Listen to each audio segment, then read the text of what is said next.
뉴스에 시작합니다. 저는 동정민입니다. 이번 주 안에는 선고가 유력해 보였던 대통령 탄핵 심판 선고에 변수가 생겼습니다. 헌법재판소가 감사원장과 검사 탄핵 심판 사건을 먼저 선고하겠다고 날을 잡은 겁니다. 이렇게 되면 대통령 탄핵 심판은 다음 주로 늦춰질 가능성이 높습니다.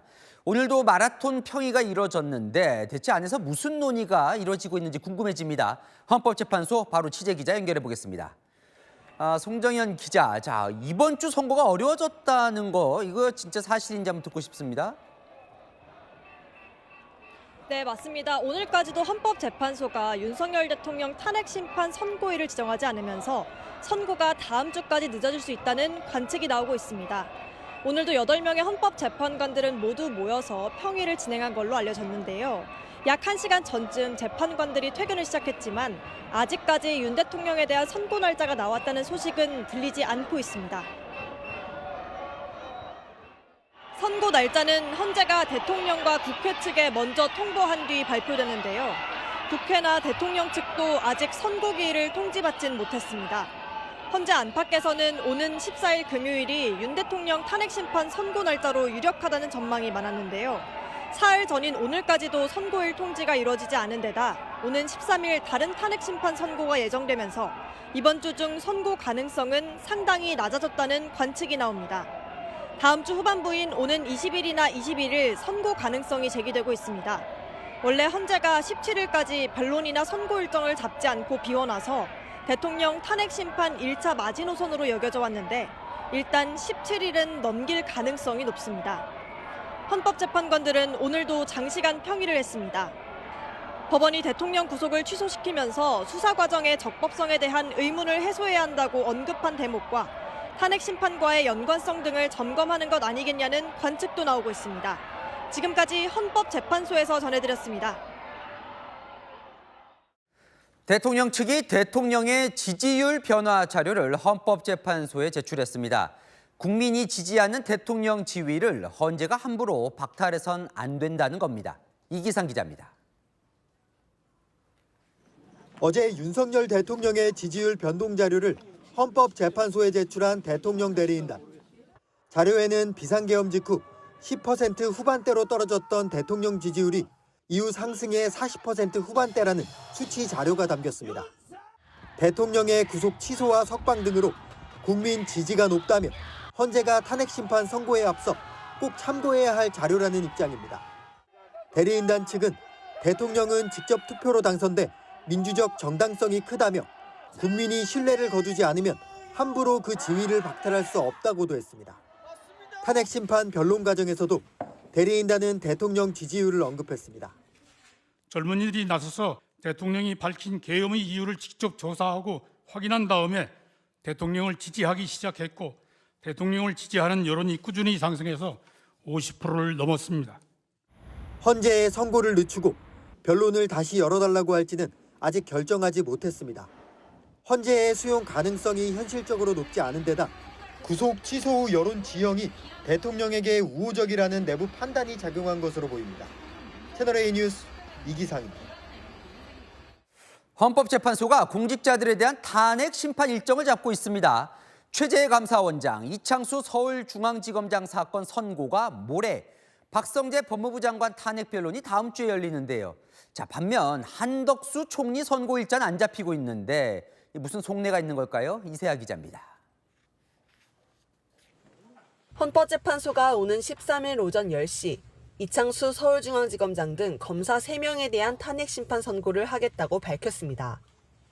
최재해 감사원장 탄핵 심판 사건도 같은 날 선고합니다. 탄핵 재판 가운데 윤 대통령 사건을 최우선으로 처리하겠다고 밝혀온 헌재가 검사들과 감사원장 선고 날짜를 먼저 잡은 겁니다. 이창수 서울중앙지검장 등 검사 3명 탄핵 심판은 김건희 여사의 도이치모터스 주가 조작 의혹 사건을 불기소 처분한 게 파면 사유인지가 쟁점입니다. 본건 탄핵 소추는 사건 처분에 대한 불복이고 사법 시스템에 대한 부정이며 한편으로는 직무정지를 수반한 정치적 목적의 소추로서 최 원장은 대통령 집무실과 관저 이전 감사를 부실하게 했다는 사유 등으로 국회에서 탄핵됐습니다. 헌재는 이미 변론이 끝난 한덕수 국무총리 탄핵 심판은 아직까지 선고일을 정하지 않았습니다. 한 총리의 탄핵 사유 중에는 비상계엄 묵인 방조가 포함돼 있습니다. 윤 대통령 탄핵 심판과 쟁점이 일부 겹치는 만큼 헌재가 한 총리 사건 선고를 늦추고 있다는 분석이 나옵니다. 채널A 뉴스 이세아입니다. 아는 기자 법조팀 김지훈 기자 나왔습니다. 사실은 이번 주 안에 탄핵 심판 결과가 나올 것 같다라는 분석이 많았는데 이번 주는 어려워진 거예요? 네, 이번 주 중 대통령 탄핵 선고 사실상 물 건너갔습니다.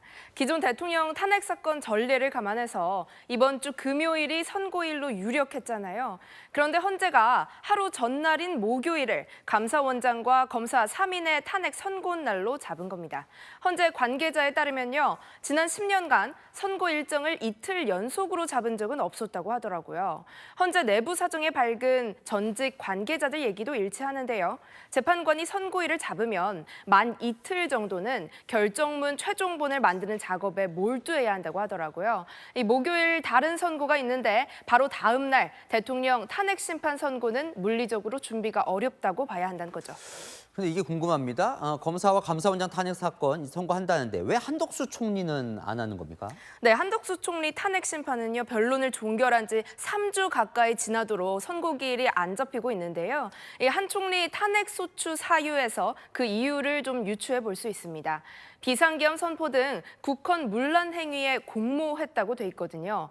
대통령 사건과 겹치는 쟁점이 있다 보니 한 총리 사건을 먼저 선고했다가 윤 대통령 탄핵 심판 결론을 예측하게 하는 효과가 날까 봐 헌재가 선고를 늦추고 있다는 분석도 나옵니다. 자, 지금 헌재 안에서 무슨 얘기가 오가고 있을지 너무나 궁금한데 대통령 선고는 왜 늦어지는 겁니까? 네, 헌재는요, 인용이냐 기각이냐 이런 탄핵 심판 결론만큼이나 국민들이 설득할 논리를 제시하는 것도 중요하다고 보고 있는데요. 이 결정문 문구를 정교하게 가다듬을 이 시간을 확보하려는 이유도 있어 보입니다. 특히 지난 금요일 대통령 구속 취소 결정이란 변수가 불거졌잖아요. 이 법원 결정을 보면 구속 기간이 지나 기소가 됐고 공수처에 내란죄 수사 권한이 있는지 명확한 규정이 없다 정도로 요약할 수 있는데요. 이 공수처뿐만 아니라 검찰도 내란죄 직접 수사권 여부에 대한 논란이 있기는 마찬가지거든요. 검찰에서 받은 수사 기록을 헌법재판의 증거로 쓸 수 있을지 이런 것들을 판단해서 결정문에 반영하기 위한 시간도 헌재는 필요해 보입니다. 검찰 수사권 유무, 이게 그러면 탄핵 심판 그 자체에도 영향을 미칠 수 있을까요? 네, 검찰 조사 때 진술한 내용하고요. 헌재에 나와서 증언했던 내용이 일치하지 않았던 증인들이 있었잖아요. 대표적으로 이진우 전 수방사령관, 검찰 기록에는 대통령에게 총을 쏴서라도 끌어내라 이런 지시를 받았다고 돼 있는데 헌재에 와서는 답변을 거부하거나 계엄은 적법하다고 생각한다 이렇게 이야기했거든요. 검찰 기록과 헌법재판에서의 진술, 어느 쪽을 채택할지 고심하고 있을 걸로 보입니다. 가장 궁금한 점 이건데요. 대통령 탄핵 심판 선고는 그래서 언제쯤 될 것 같습니까? 3월을 넘기지는 않을 걸로 보입니다. 내일 모레 검사 그리고 감사원장 탄핵 선고가 끝나면요. 남은 건 한덕수 총리, 박성재 법무부 장관 탄핵 심판 정도만 남게 되거든요. 두 사람 모두 내란죄 쟁점이 겹쳐서 대통령보다 먼저 선고할 가능성은 낮아 보이고요. 다음 달 18일이죠. 문영배, 이미선 두 재판관 퇴임이 있다 보니까 3월을 넘기지는 않을 거다 이런 관측이 나옵니다. 네, 잘 들었습니다. 아는 기자 김지훈 기자였습니다. 자, 보신 것처럼 헌재 선고가 예상보다 늦어지면서 여야의 전략 그리고 지략 경쟁도 치열해지고 있습니다. 여당 친윤 일부에선 당 차원에서 헌재 앞으로 가자 이렇게 지도부를 압박했는데요. 여당 지도부는 움직이지 않았습니다. 여론 흐름도 전략 측면에서도 강경 대응이 도움이 안 된다는 판단으로 보입니다. 홍지은 기자입니다. 헌법재판소의 윤석열 대통령 탄핵 심판 선고를 앞두고 친윤 의원들 중심으로 당 차원의 강경 대응 요구가 거세지고 있습니다. 탄핵의 기각 각하를 위해서 총력전을 전개해야 된다. 야당보다 더 절실하게 전투적으로 싸울 수밖에 없다. 국회와 총사퇴 결의하자. 오늘 비공개 의원총회에서 한 중진 의원은 지금은 대통령을 지킬 때라며 민주당도 단체 행동을 하는데 우리도 해야 하지 않냐면서 인간띠 항의와 전당원 피켓 시위를 제안한 것으로 파악됐습니다. 또 다른 의원도 108명 여당 의원 전원이 선고가 날 때까지 헌재 앞으로 나가자고 제안한 것으로 알려졌습니다. 하지만 지도부는 당 차원의 강경 대응에는 신중한 모습입니다. 민주당처럼 저렇게 장애 투쟁을 하거나 장애 단식을 통해서 헌재를 압박하는 그런 행동은 하지 않기로 했습니다. 의원님들 각자의 소신과 판단을 에 따라서 한 부분이고. 당 지도부 관계자는 묻지마 엑셀을 밟으면 탄핵 인용 등 비상 상황에 브레이크를 밟거나 선회할 수 없게 된다고 설명했습니다. 당 지도부는 여론의 흐름도 예의주시하고 있습니다. 오늘 발표된 여론조사에서 대통령 탄핵 인용 의견은 55.6%로 지난주 조사보다 기각과의 격차가 12.6%포인트 더 벌어졌습니다. 윤상현, 장동혁 등 일부 의원들은 오늘부터 헌재 앞에서 24시간씩 릴레이 1인 시위에 돌입했습니다. 채널A 뉴스 홍진입니다. 민주당은 오늘부터 국회를 넘어 광화문으로 밤에 나갑니다. 헌재의 신속한 대통령 파면을 촉구하며 단식과 삭발도 이어갔는데요. 그 장외 집회 현장에 이서영 기자가 나가 있습니다. 자, 이 기자, 민주당 의원들은 지금 다 광화문에 와 있는 거죠? 네, 조금 전인 저녁 7시부터 야 5당이 여는 비상행동 집회가 이곳 광화문에서 시작됐습니다. 밤 9시 경복궁에서 민주당 의원총회와 릴레이 규탄 발언까지 이어집니다. 오늘부터 천막까지 치고 윤석열 대통령 탄핵 인용이 될 때까지 몰아붙이겠다는 계획입니다. 오전엔 민주당과 진보당 초재선 의원 4명이 대통령 탄핵을 주장하며 단식에 돌입했습니다. 오후에 국회 본청 앞에선 민주당 의원 3명이 삭발도 감행했습니다. 제 머리카락으로 집신을 지어 헌법재판관들께 보내겠습니다. 민주당 다선 의원들은 탄핵 선고 촉구 서한을 헌법재판소에 전달했습니다. 헌법재판소가 헌법과 민주주의 수호기관으로서 책무를 다하는 길은 신속하게 파면을 선고하는 것이라 믿습니다. 민주당 원내 지도부는 심우정 검찰총장, 최상목 대통령 권한대행 탄핵도 열어두고 있습니다. 최대행 탄핵안은 이미 초안이 마련된 것으로 전해집니다. 헌재의 선고기일 확정이 이번 주를 넘긴다면 최대행 탄핵 보고를 이번 주 강행할 가능성도 점쳐집니다. 민주당은 내일 오후엔 윤 대통령 파면을 외치며 국회에서 광화문까지 행진합니다. 이재명 대표는 김경수, 박용진, 임종석, 김부겸 등 비명계 주요 인사들과 내일 천막 농성장에서 시국 간담회도 진행합니다. 지금까지 장외 집회 현장에서 전해드렸습니다. 이처럼 여야 간 공방이 치열해지는 가운데 여론의 흐름은 어떨까요? 채널A 여론조사 팩트체크 시스템 폴A 결과가 나왔습니다. 조민기 기자가 정확한 여론 짚어드립니다. 지난 일주일간 실시된 18개 여론조사 수치를 점으로 표시해봤습니다. 한 여론조사를 보면 민주당 지지율이 국민의힘보다 10.7%포인트 높았는데 또 다른 조사에선 정반대의 결과가 나왔습니다. 이렇게 큰 차이를 보이는 이유, 조사 기관마다 조사 방식과 질문 내용이 다르기 때문인데요. 채널A가 여론조사 팩트체크 시스템 폴A를 통해 이 조사들의 편차를 최대한 제거했습니다. 그 결과 민주당 지지율은 35.5%, 국민의힘은 39.6%로 나타났습니다. 자, 날짜별로 살펴볼까요? 민주당은 지난주 중반 하락세를 보였는데 이재명 대표의 비명계 검찰 결탁설 발언이 나오면서 개파 갈등 이슈가 재점화된 날부터입니다. 반면 국민의힘은 소폭 올랐는데요. 대통령 탄핵 심판 선고를 앞두고 다시 지지층이 결집했다는 분석입니다. 지난주 토요일 윤석열 대통령 석방에 따른 정확한 여론 흐름은 조금 더 지켜봐야 할 걸로 보입니다. 구속 취소가 여론조사에 반영되지 않을 수가 있기 때문에 추세를 보려면 한 1, 2주는 더 봐야죠. 자세한 내용은 폴A 홈페이지에서 확인할 수 있습니다. 채널A 뉴스 조민기입니다. 안 기자, 정치부 박장 기자 나왔습니다.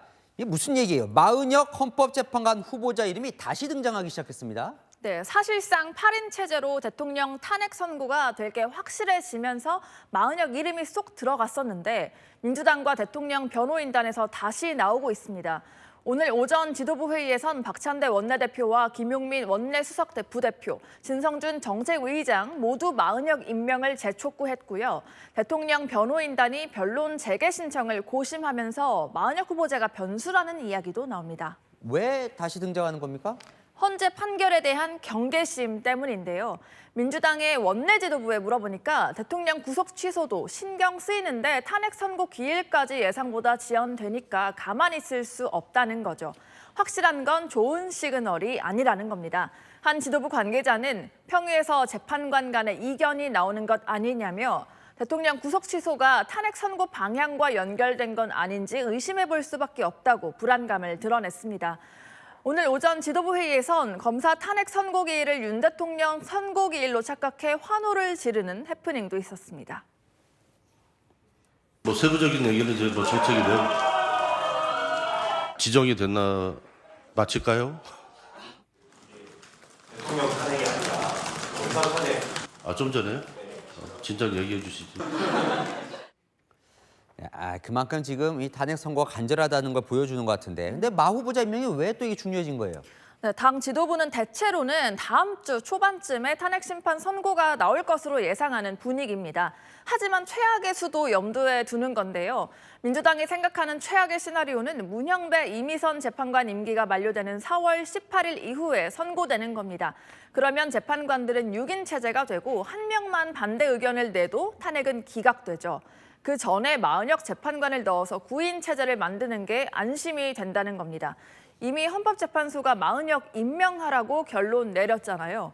최상목 대행 탄핵 압박이 명분도 있고 또 헌재가 싫어할 주장도 아니라는 판단도 있습니다. 이것도 궁금한데요. 대통령 변호인단은 이 변론 제기를 신청할 것 얼핏 생각이 드는데 아직 확정짓지 않고 있어요. 근데 여기에 마은혁 변수가 있어요? 네, 그렇습니다. 대통령 측이 변론 재개를 해서 재판부가 받아들이면 선고 기간이 길어지죠.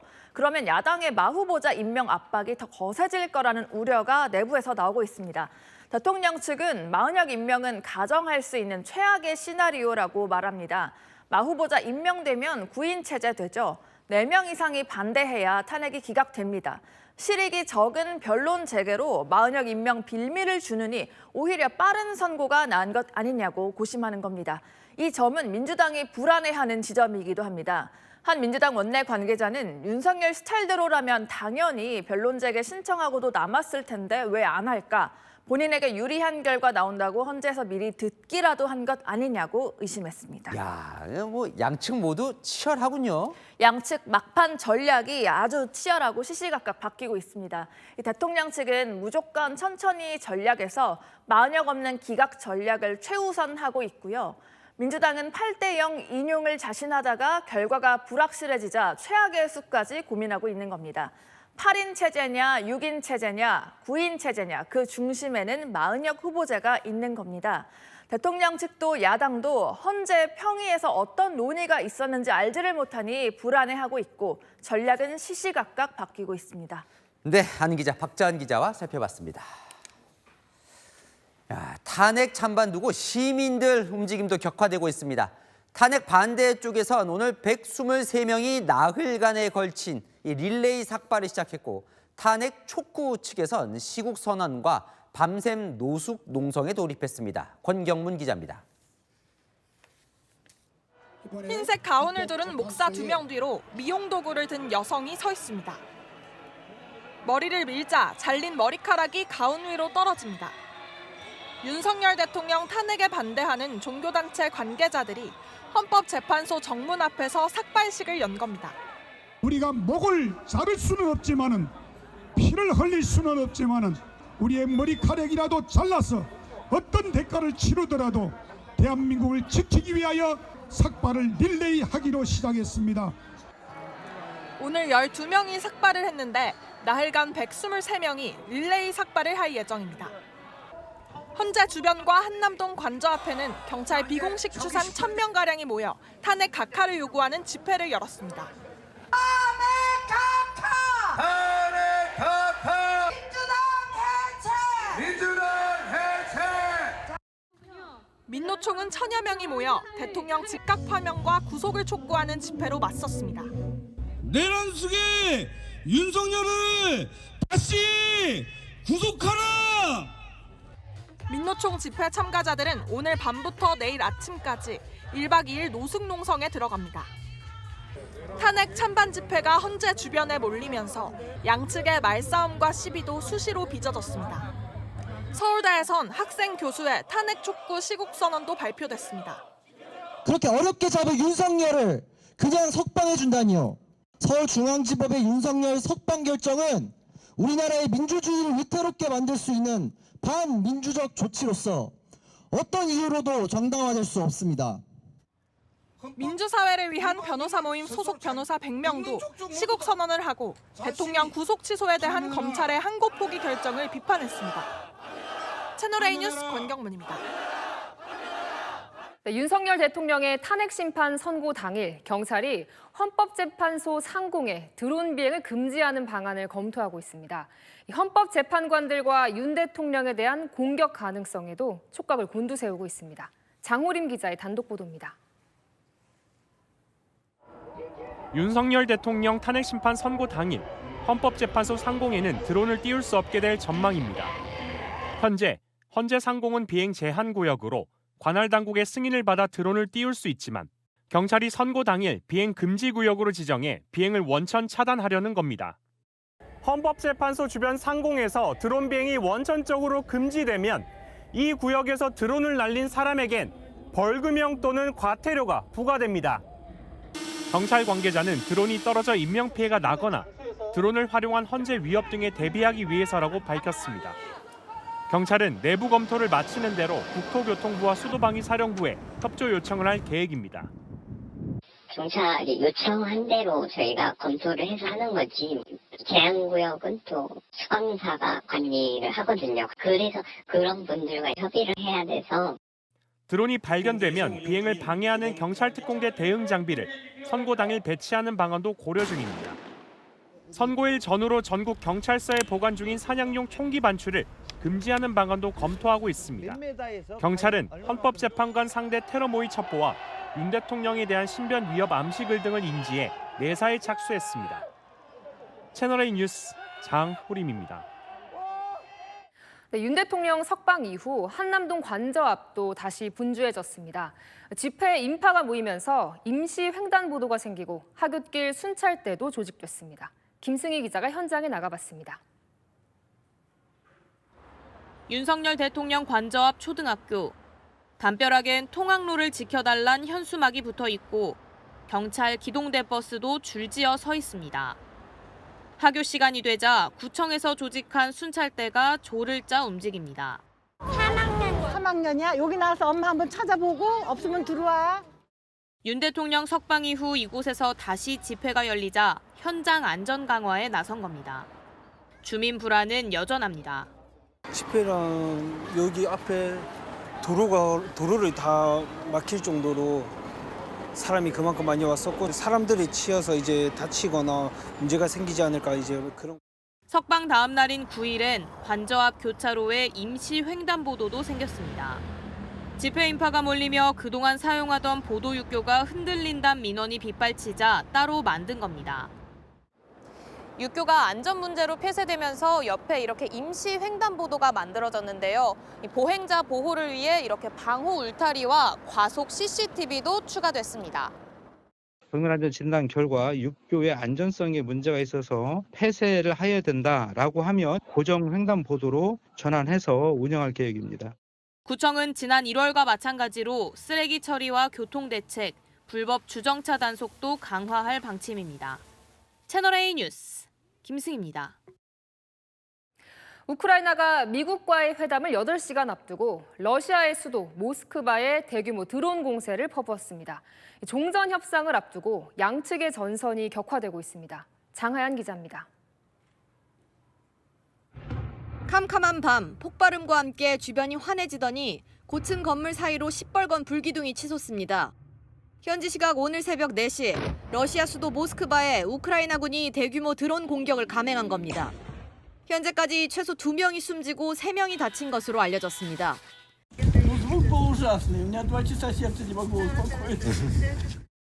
러시아 국방부는 이날 쿠르스크 등 10개 지역에 걸쳐 우크라이나 드론 337대를 격추했다고 밝혔는데 이 중 모스크바에서 격추한 것만 91대라고 밝혔습니다. 사우디아라비아 제다에서 미국과 우크라이나 고위급 회담이 진행 중인데 이를 8시간 앞두고 벌어진 겁니다. 블룸버그 통신은 이번 공격이 2022년 2월 이후 모스크바에 대한 최대 규모 공격이라고 전했습니다. NHK 등 외신들은 우크라이나의 이번 공습의 의도가 종전 협상에서 협상력을 높이기 위한 것으로 보고 있습니다. 하지만 이번 공습이 먼저 휴전을 제안했던 젤렌스키 우크라이나 대통령의 입장과 상충되는 것이어서 종전 협상에 걸림돌이 될 수 있다는 우려도 나옵니다. 이런 가운데 미국은 우크라이나에 대한 압박을 이어갔습니다. We have to understand the Ukrainian position and just have a general idea of what concessions they'd be willing to make. 루비오는 이어 2014년 이전의 위치로 되돌리기는 어렵다며 우크라이나가 러시아가 점령 중인 크림반도와 돈바스 지역을 포기해야 한다는 취지로 말한 것으로 전해졌습니다. 채널A 뉴스 장하연입니다. 트럼프 행정부의 실세, 일론 머스크에 대한 반감이 커지면서 머스크가 이끄는 사업들이 곤혹을 치르고 있습니다. 어제 하루에만 테슬라 방화와 주가 폭락, 사이버 공격을 당하며 최악의 하루를 보냈습니다. 뉴욕에서 조아라 특파원이 전합니다. 현지 시간 어제 미국 시애틀. 차량 방화 사건이 발생해 소방관들이 분주히 불을 끕니다. 뼈대만 남고 새카맣게 탄 차량들은 일론 머스크가 운영하는 테슬라의 사이버 트럭들입니다.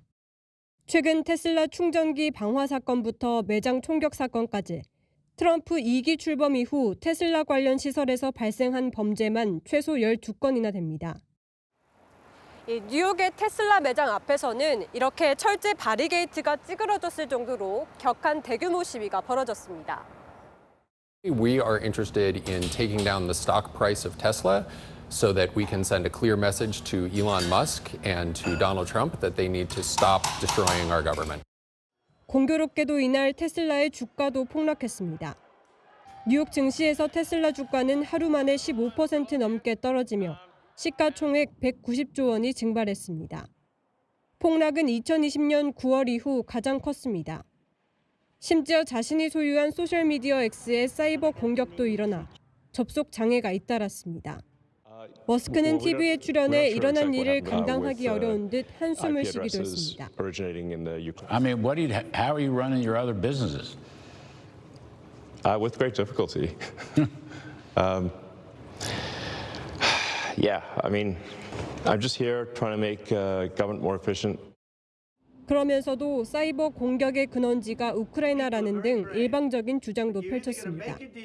But there was a massive cyber attack to try to bring down the X system with IP addresses originating in the Ukraine area. 도널드 트럼프 미국 대통령은 오늘 새 테슬라를 구매할 것이라며 최측근 머스크에 대한 지지를 표명했습니다. 뉴욕에서 채널A 뉴스 조아라입니다. 네, 미국의 경기 침체 우려에도 관세는 포기할 수 없다는 트럼프 대통령의 미국 증시가 추락했습니다. 백악관은 장기적으로는 도움이 될 거라며 진화에 나섰는데 전문가들은 어떻게 진단하고 있는지 여인선 기자가 취재했습니다. 오늘 새벽 미국 뉴욕 증시는 경기 침체에 대한 우려로 블랙 먼데이가 됐습니다. 나스닥이 4% 폭락해 2년 6개월 만에 최대 낙폭을 기록하는 등 뉴욕 3대 지수 모두 2% 넘게 떨어졌습니다. 트럼프 미국 대통령이 경기 침체를 감수하고서라도 관세 전쟁을 계속하겠다는 뜻을 내비치자 경기 침체의 공포가 금융시장을 뒤덮은 겁니다. There is a period of transition because what we're doing is very big. We're bringing wealth back to America. 맥을 못 추는 증시에 트럼프의 정책이 본인과 공화당 미래를 손상시킨다며 현지 언론의 비판이 쏟아지자 백악관은 진화에 나섰습니다. 백악관 관계자는 주식시장과 실제 경제 인식은 큰 차이가 있다고 밝혔습니다. 트럼프 대통령의 관세 정책 등으로 주식시장이 단기적으로 약세를 보이더라도 장기적으로는 경제에 긍정적인 영향이 클 것이라는 겁니다. 전문가들은 당분간 트럼프 변수로 인해 금융시장의 변동성이 계속될 것으로 내다봤습니다. 5월 금리나 기대를 얼마만큼 충족시켜줄 수 있을지가 관건이 될 것 같습니다. 일각에선 관세 불확실성이 해소되면 미국 증시가 빠르게 반등할 것이란 분석도 나옵니다. 채널A 뉴스 여인선입니다. 네, 조셉 윤 주한 미국 대사 대리가 한국에 대한 트럼프의 관심은 무역 적자를 줄이는 거라고 말했습니다. 그러면서 농업, 디지털, 금융 세 가지 산업을 콕 집어 언급했는데요. 서주희 기자입니다. 올해 1월 부임 후 국내 공개 포럼 행사에서 처음으로 연사로 나선 조셉 윤 주한 미국 대사 대리. 도널드 트럼프 미국 대통령의 대한 외교 정책 핵심 두 가지를 경제와 안보로 꼽았습니다. 특히 트럼프가 한미 간 무역 적자 해소에 관심이 있다는 취지로 설명한 그는 세 가지 분야를 꼽았습니다. 한국과 미국 바이래터럴 트레이드 데피시시 트럼프 원부터 지금까지 is become doubled. 한 25 billion 했던 게 지금 50 billion이 됐어요. 어떻게 하면 그걸 좀 줄일 수 있나? agriculture, digital, 그 서비스는 미국이 잘하는 거라고. 세 개 분야 모두 미국이 경쟁력을 가진 시장인데 한국의 관세 등 추가 조치를 취해 미국의 적자폭을 줄일 필요가 있다는 의미로 해석됩니다. 일각에선 세 가지 분야의 무역시장 개방이나 비관세 장벽 해소 등 한국 측의 대책이 필요하다는 취지라는 해석도 나옵니다.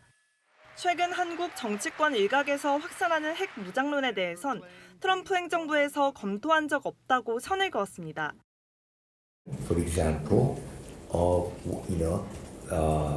deploying tactical nuclear weapons. That's one option. You have another option like NATO, so-called nuclear sharing. And then of course you have the third option of indigenous domestic nuclear weapons. But again, we have not reviewed the Trump administration. 러시아 우크라이나 전쟁에 대해 트럼프가 종전 의지를 밝힌 가운데 북한군 철수도 요구할 것이라고 강조했습니다. I have no doubt that one of our fundamental Trump administration's fundamental requests will be that North Korean troops withdraw. 채널A 뉴스 서주입니다. 네, 종일 뿌연 하늘에 갇힌 듯 답답한 하루였죠. 날이 풀리자 불청객, 초미세먼지가 찾아왔는데요. 수도권에는 올봄 처음으로 비상 저감 조치가 내려졌습니다. 정성원 기자입니다. 남산 위에서 바라본 서울 모습입니다. 평소에 또렷이 보였던 여의도 63 빌딩을 찾기 힘듭니다. 다른 건물도 경계를 구별하기 어렵고 한강 다리도 자세히 봐야 겨우 보일 정도입니다. 미세먼지가 많아가지고 걷는데 조금 지장이 있는 것 같아요. 숨이 좀 차 평소보다. 인천도 마찬가지입니다. 모래가루를 뿌려놓은 듯 하늘이 희뿌였습니다. 산책 나온 시민들은 두꺼운 외투를 벗은 대신 마스크를 썼습니다. 오늘 수도권 지역에 올봄 들어 처음으로 미세먼지 비상저감 조치가 내려졌습니다.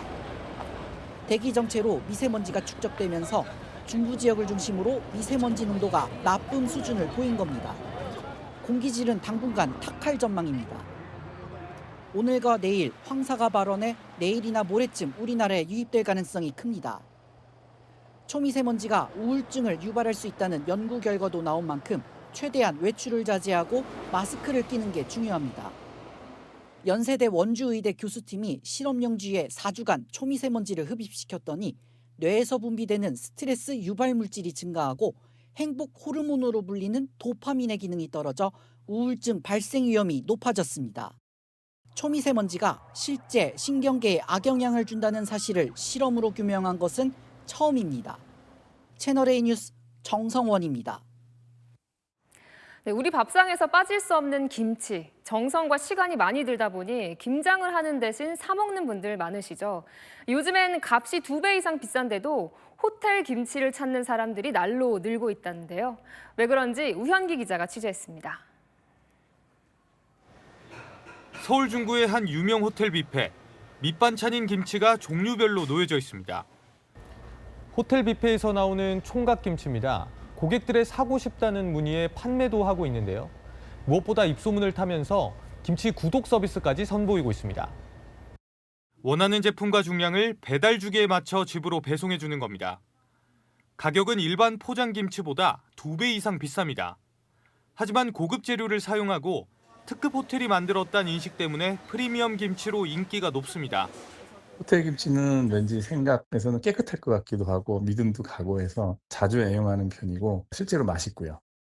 특급 호텔들이 김치 사업을 벌이는 건 수익성이 뛰어나기 때문입니다. 실제로 한 호텔은 지난해 10월 김치 사업을 시작했는데 넉 달 만에 10,000개가 넘게 팔렸습니다. 다른 호텔도 지난 1월에서 2월 김치 매출이 1년 전과 비교해 47% 증가했습니다. 한 호텔은 김치 사업팀을 별도 팀으로 격상하기도 했습니다. 작년 같은 경우는 저희가 한 김치 사업부가 한 46% 성장을 했고요. 온라인몰, 오프라인몰에서도 반응이 너무 좋아서. 김치가 호텔의 주된 수익원 중 하나가 되면서 특급 호텔들의 프리미엄 김치 경쟁도 더 치열해질 전망입니다. 채널A 뉴스 우현기입니다. 대한항공이 41년 만에 새 로고를 공개했습니다. 아시아나항공과 통합 출범을 앞두고 상징과도 같던 태극 마크가 새 단장을 했는데 반응은 엇갈립니다. 임종민 기자가 보여드립니다. 아시아나항공을 인수한 대한항공이 새로운 통합 로고를 공개했습니다. 대한항공의 비행기 외관이 41년 만에 변경됐습니다. 밝은 하늘색 도장은 좀 더 진해졌고 대한항공을 상징하던 태극 문양도 흑백으로 바뀌었습니다. 하지만 대한항공의 새 얼굴을 두고 누리꾼들의 반응은 다소 엇갈렸습니다. 새 디자인이 깔끔하고 세련됐다는 의견도 있었지만 한국의 정체성이 돋보였던 태극 문양이 사라져 너무 단조롭다며 아쉽다는 의견도 적지 않았습니다. 대한항공은 기존의 태극색이 사라진 데 대해 현대적인 이미지와 역동성을 부여하기 위한 조치라고 설명했습니다. 포기했다고 말씀하시면 조금 서운한데 그 색상은 뭐 그럴 수 있습니다. 그렇지만은 그 태극 무늬를 살림으로써 그 저희의 그 아이덴티티를 살리고자. 1969년 민영화가 된 대한항공은 평화와 안녕을 상징하는 고니를 로고로 사용했습니다. 그러나 기존 마크가 국적기 항공사를 상징하기에 부적합하다는 지적에 따라 지금의 태극 문양을 도입했던 겁니다. 새 얼굴 공개로 1984년 도입됐던 로고는 역사의 뒤안길로 사라지게 됐습니다. 대한항공은 내일부터 새 디자인을 적용한 항공기를 일부 운항합니다. 이후 순차적으로 변경된 로고를 각종 물품 등에 적용할 예정입니다. 채널A 뉴스 임종민입니다. 봄철이면 야생 멧돼지가 민가에서 목격돼 골칩니다. 먹이를 찾아다니다 아파트 단지까지 내려오기도 하는데요. 농작물 피해는 물론 주민 불안도 커지고 있습니다. 다시 간다 광민경 기자가 멧돼지 포획 현장에 다녀왔습니다. 최근 멧돼지가 도심 주거지에서도 출몰하고 있습니다. 시민 피해를 막기 위해 멧돼지 포획이 한창인 현장으로 다시 가보겠습니다. 사냥개가 산속으로 달려갑니다. 낮잠을 자고 있는 멧돼지를 찾는 겁니다. 이런 게 다 돼지고기입니다. 이게 다 돼지고기입니다. 비탈길을 넘어 산 깊숙이 들어가지만 멧돼지를 찾긴 쉽지 않습니다. 잡을 때가 거의 50대 50이라고 봐야죠. 출몰 빈도가 잦은 저녁 시간에는 열화상 카메라까지 동원합니다. 멧돼지 발자국이 보이고 잠시 뒤 사냥개 짖는 소리가 들립니다. 개짖죠.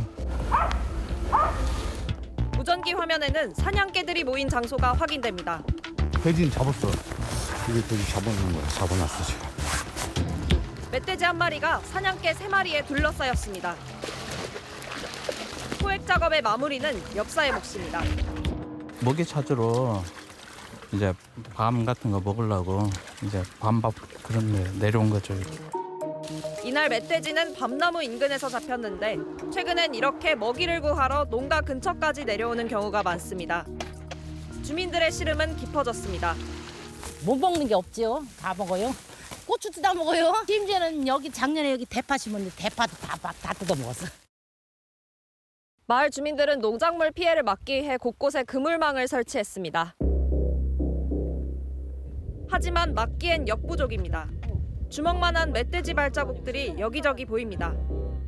집사람하고 난로 떼고 있는데 멧돼지가 여기 밭으로 그냥 들어오는 거예요. 낮에도 이렇게 나올 때가 있더라고. 무덤까지 파헤치기도 합니다. 땅을 팠다 메꿔면 개구리 같은 게 들어가는 경우가 있어요. 그거 잡아먹으려고 그런 거예요. 지난 5일엔 경기도 인근 아파트 단지에도 모습을 드러냈습니다. 바로 산책로에서 봤어요.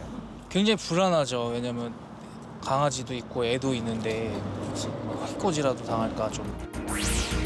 지난해 기준 전국에 서식 중인 멧돼지는 약 7만 1,170마리. 정부는 2019년부터 멧돼지 등 야생동물 포획 토상금제를 실시하며 개체수 관리에 나서고 있습니다. 다시 간다, 광민경입니다.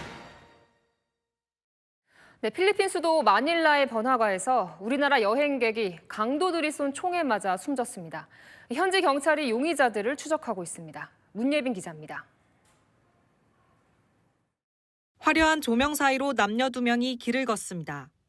그런데 그 옆을 지나가던 오토바이 2대가 이들을 발견하고 일당 4명이 내려 골목길로 뛰어들어갑니다. 잠시 뒤 골목길에서 나온 일당이 오토바이로 도망가고 여성이 뒤따라 나와 주변에 다급히 도움을 요청합니다. 현지 시각 7일 필리핀 수도 마닐라의 말라테구에서 한국인 남성이 강도의 총격으로 숨졌습니다. Nakarinig daw po sila ng putukan. Tapos nakikita na nila na may nagtatakbuhan ng mga tao. 여행객이었던 남성은 소매치기를 하려는 강도들과 실랑이를 벌이다 총격을 당한 것으로 알려졌습니다. 지난해 마닐라 북서쪽 앙헬레스에서 비슷한 수법으로 60대 한국인 남성이 사망한 지 9개월 만입니다. 현지 한인회 관계자는 말라테구는 유명 관광지이지만 범행 장소는 다소 외진 곳이었다고 말합니다. 한국인 관광객 같은 경우는 총기에 대한 경각심을 잘 못 가지세요. 강도를 만났을 때 무리한 저항하지 말고 순순히 응해줘라. 현지 대사관도 즉각 안전공지를 발표해 인적이 드문 곳을 걷지 말고 가급적 야간 외출을 삼가달라고 요청했습니다. 필요한 영사 조력을 제공하고 있고 필리핀 당국과 긴밀히 협조하고 있습니다. 외교부에 따르면 2015년부터 지난해 상반기까지 필리핀에서 피살된 한국인은 총 38명인 것으로 나타났습니다. 채널A 뉴스 문예빈입니다. 중국에서 봉준호 감독의 신작이 주목받고 있습니다. 미국에서 만들어지긴 했지만 한국 감독의 영화가 중국에서 개봉된 건 4년 만인데요. 세계적 거장으로 인정받는 봉 감독의 작품을 시작으로 한한령이 완화되는 것 아니냐는 기대감도 나옵니다. 베이징 이윤상 특파원입니다. 베이징의 한 영화관, 20명 안팎의 관객들이 상영관에 앉아 있습니다. 이들이 기다리는 건 봉준호 감독의 5년 만의 신작인 SF 영화 미키 17입니다. 중국의 비공식적 한류 제한 조치인 이른바 한한령 이후 중국 상업영화관에 한국 영화가 개봉된 건 2021년 오 문의 이후 4년 만입니다. 상당수 관객들은 미키 17을 관람한 이유가 봉준호 감독 때문이라고 말합니다. 一是因为导演，因为奉俊昊导演之前拍的很多片子都是比较有口碑比较好嘛，之前看过几部。因为之前看过奉俊昊导演的《寄生虫》，然后觉得挺喜欢的，所以这一次也想来看一下。 현재 미키 17은 약 22억 원의 흥행 수익을 거두고 있습니다. 중국 박스오피스 순위에서도 톱10 안에 드는 등 최근 개봉한 할리우드 영화 2편이 20위권에 머무는 것과 대조적입니다. 전문가들은 최근 미국의 대중 관세 전쟁으로 반미 움직임까지 나타나고 있는데 미국 자본으로 제작된 한국 감독의 영화가 상영되는 건 이례적이라고 말합니다. 봉준호 감독님의 영향력이 있기 때문이고요. 이것이 한국 콘텐츠의 경쟁력이고 힘이라고 생각합니다. 일각에선 한중 관계 개선 분위기와 함께 한한령 해제의 신호탄이 될 수 있다는 기대감도 나타나고 있습니다. 베이징에서 채널A 뉴스 이윤상입니다. 미국은 불안정하거나 위협이 되는 국가를 민감 국가로 분류하는데요. 미국 에너지부가 다음 달부터 한국을 민감 국가로 분류하는 방안을 검토 중인 것으로 전해졌습니다. 조태열 외교부 장관 확정은 아니라면서도 부인도 안 했습니다. 이솔 기자입니다. 국회 외교통일위원회에 출석한 조태열 외교부 장관. 미국 에너지부가 한국을 민감 국가로 분류하는 안을 검토하고 있는 것인지 묻는 질문에 이런 사실을 파악하고 있다고 답했습니다. 에너지부에서 우리에게 사전 통보를 해서 우리가 알게 된 게 아니고 비공식 경로를 통해서 알게 된 걸 우리가 문제 제기를 해서 에너지부에서 다시 자체 내부 지금 상황을 파악하고 있는 단계라. 앞서 미국의 핵정책 관련 업무를 담당하는 에너지부가 다음 달 15일부터 한국을 민감 국가로 분류하는 방안을 검토한다는 소식이 알려지면서 우리 정부는 곧바로 경위 파악에 나섰습니다. 미국이 사상 처음 동맹인 한국을 민감 국가로 지정하는 방안을 검토하고 있다는 겁니다. 다만 미국이 정부 차원에서 관련 내용을 전달하진 않은 것으로 알려졌습니다. 주미 대사관과 주한미국 대사관을 통해서 확인한 바로는 아직 확정된 게 아닙니다. 민감 국가는 국가안보, 핵 비확산, 지역 불안정, 경제안보 위협 등의 이유로 분류되는데 현재 중국, 러시아, 시리아, 북한 등이 지정돼 있습니다. 만일 규제가 현실화될 경우 한국 연구자들이 미국의 첨단 기술 연구에 참여하기 어려워질 수 있다는 우려가 나오고 있습니다. 일각에서는 미국이 동맹국인 한국을 지정하려는 것이 최근 제기되는 핵무장론과 관련이 있는 것 아니냐는 관측도 나옵니다. 채널A 뉴스 이소리입니다. 자, 이런 예민한 국면에 이 여권 잠룡들이 잇따라 자체 핵무장을 공론화하기 시작했습니다. 트럼프를 상대한 적임자를 서로 부각하면서 안보 성명성 경쟁에 나선 모습입니다. 남영주 기자입니다.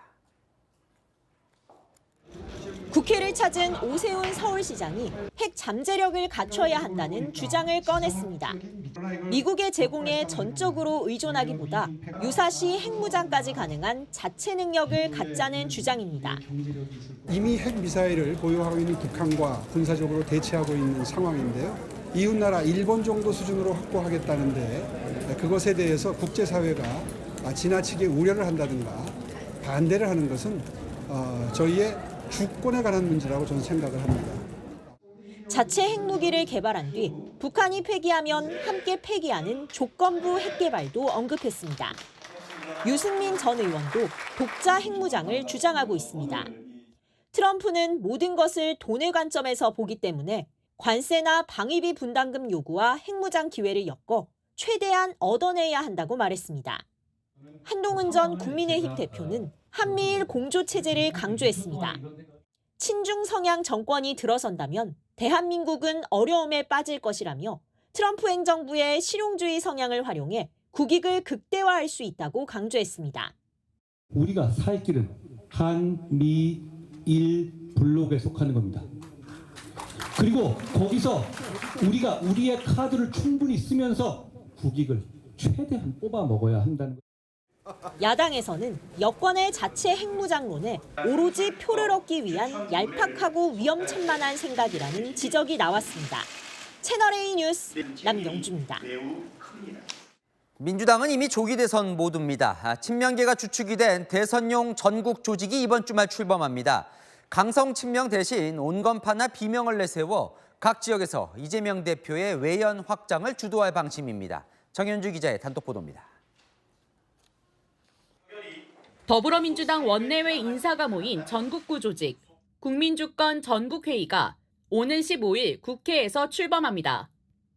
원조 친명 김영진 의원, 김병욱 전 의원을 필두로 개파색이 옅은 윤호중 의원, 우상호 전 의원이 합류합니다. 비명계로 분류되는 이광재 전 의원, 영호남에 기반을 둔 이계호 의원, 최인호 전 의원도 이름을 올립니다. 친명 중진 정성호 의원은 최근 부산에서 최 전 의원을 만나 이번 선거에선 부산이 특히 중요하다며 역할을 당부한 것으로 알려집니다. 대선이 본격화될 경우 전국 지역 조직과 중도 외연 확장 역할을 주도할 방침입니다. 친명 핵심 관계자는 당과 이재명 대표의 외연 확장용 조직이라며 이 대표의 의중이 담겼다고 밝혔습니다. 민주당은 또 윤석열 정부의 기관장 알박기 의혹을 제기하며 공공기관장 임기를 대통령 임기와 맞추기로 했습니다. 민주당은 대통령과 기관장의 임기를 일치시키는 공공기관 운영법 개정을 추진하겠습니다. 나경원 국민의힘 의원은 민주당의 김칫국이 가관이라며 문재인 정권 인사들부터 즉시 사직시키길 바란다고 지적했습니다. 채널A 뉴스 정현주입니다.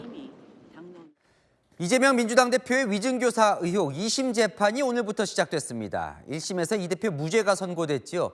위증을 자백한 당사자 김진성 씨도 출석했는데 이 대표 측은 검찰의 압박으로 허위 자백했다는 취지로 김 씨 자백의 신빙성을 문제 삼았습니다. 유준 기자입니다. 대장동 특히개발 의혹 재판을 받으러 법원에 들어서는 이재명 더불어민주당 대표.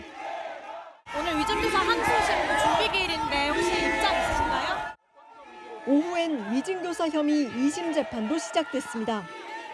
출석 의무가 없는 준비 기일이라 이 대표는 출석하지 않았지만 이 대표 부탁으로 위증을 했다고 증언한 전 성남시장 비서 김진성 씨가 출석했습니다. 김 씨 측 변호인은 김 씨가 위증을 자백한 부분이 무죄가 났다면서 1심 판결의 문제를 지적했습니다.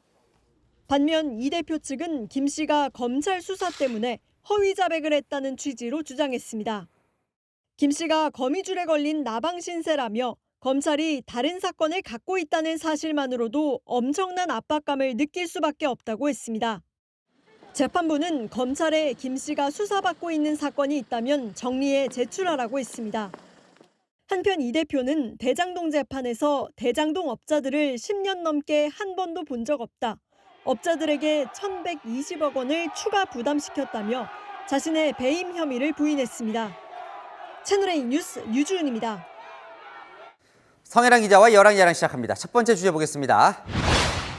이재명 대표의 흑기사가 따로 있어요? 네, 조응천 전 의원, 이 이재명 대표를 도와주는 흑기사가 따로 있다고 하던데요. 이 지난주 위기에 빠진 이재명 대표에게 흑기사가 나타났다고요. 비공식적으로 요구한 거, 협상으로 제시한 거 이런 걸 맞춰보니까 이미 다 짜고 한 짓이거든요. 치고 넘어갈 일은 아닌 것 같고요. 비명은 반발이 엄청났거든요. 그 집단 행동까지도 하려고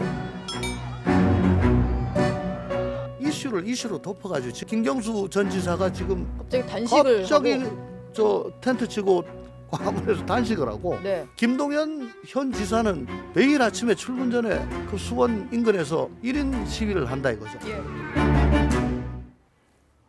그러니까 비명계 저격으로 이재명 대표가 휘청거렸는데 대통령이 석방되면서 이게 무마됐다는 거군요. 네, 맞습니다. 지난 총선 때도 알고 보면요, 이 윤 대통령이 흑기사였다고 했습니다.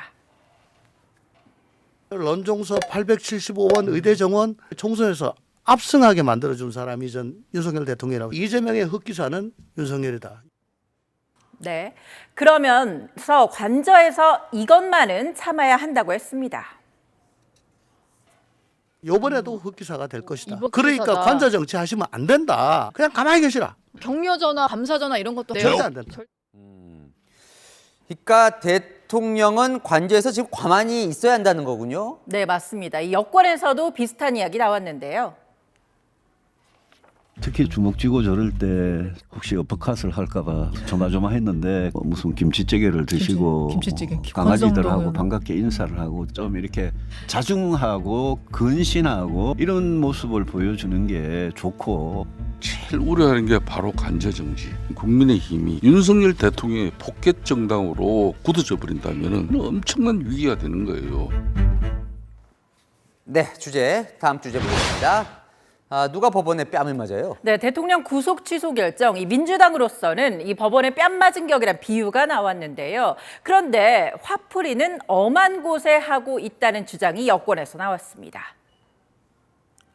경내에서 뺨 맞고 한강에서 화풀이 한다더니 왜 구속 취소 결정을 내린 법원에는 아무 말도 못하고 검찰총장한테 탄핵하겠다고 분풀이를 합니까?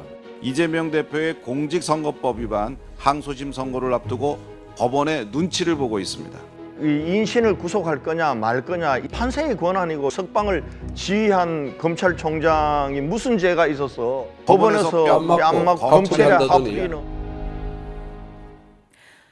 네, 원희룡 전 장관도요, 구속 취소가 정말 부당하면 이 판사를 탄핵해보라고 했습니다. 근데 정말 민주당이 법원에는 한마디도 안 했나요? 오늘은요, 이 민주당이 판사에 대해서도 으름장 놨습니다.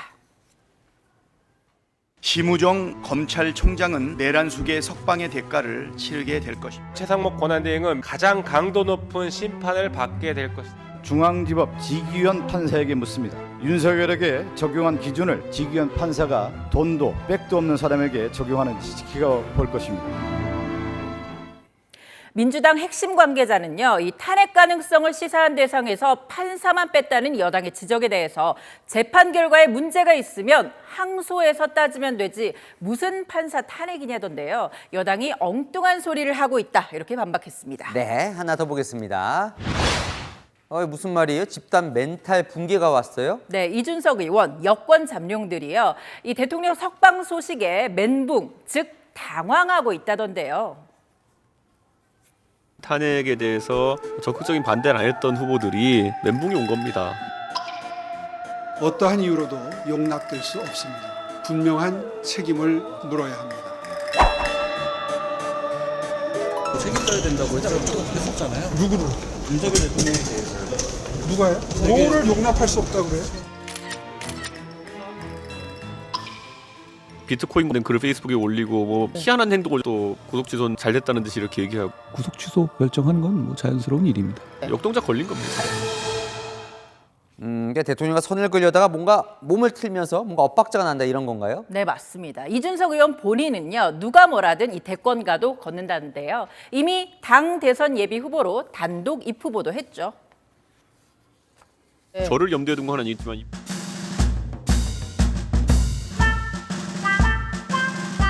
실이 행운의 숫자일 수도 있고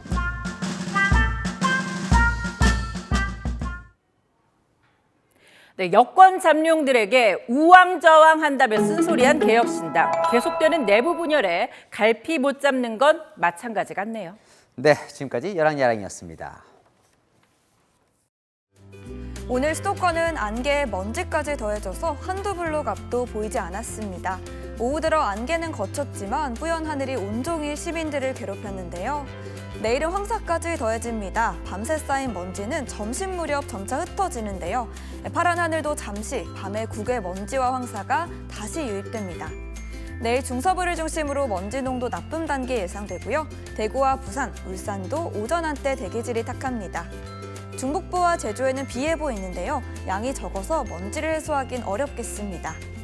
오늘 낮에는 16.6도로 올 들어 가장 따뜻했는데요. 당분간 평년 기온을 웃돌겠습니다. 내일은 아침 기온이 크게 오릅니다. 서울 6도, 강릉 8도에서 시작하겠고요. 낮에는 동해안과 남부를 중심으로 기온이 오릅니다. 서울 11도, 대구 17도 예상됩니다.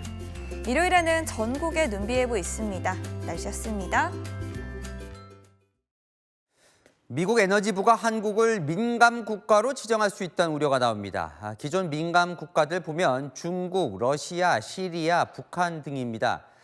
자칫하면 첨단 기술 협력이 제한될 수 있다는데 외교부는 관계 부처에 확인 중이라고 합니다.